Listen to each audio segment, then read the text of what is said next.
नाही, राहुल गांधींना बदनाम करण्याचा त्यांनी विडाच उचललेला आहे. अर्धवट गोष्टी ऐकतात आणि अर्धवटासारखे वागतात. एवढं राहुलजींना घाबरायची गरज नाहीये.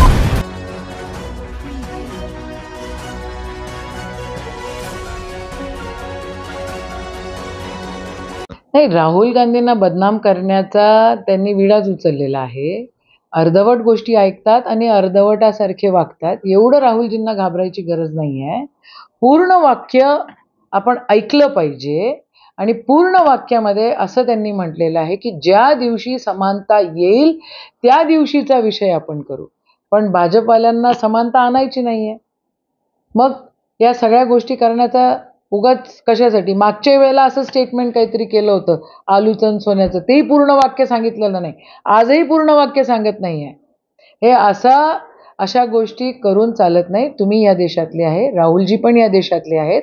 राहुलजी एका अ, स्वातंत्र्य सैनिकाच्या देशातले राहुलजी आहेत. ज्यांनी बलिदान दिलेलं आहे, त्या घराण्यातले ते आहेत. काँग्रेसचे ते पाईक आहेत. तुम्ही लोक फक्त बदनामीसाठी काही कराल तर कोणी खपवून घेणार नाही. देशातल्या सगळ्या लोकांना माहिती आहे काय झालेलं आहे आणि काय बोलतायत. म्हणून देश काही भरकटला जाणार नाहीये. तुमची ही नौटंकी बंद करा भाजपवाल्यांना.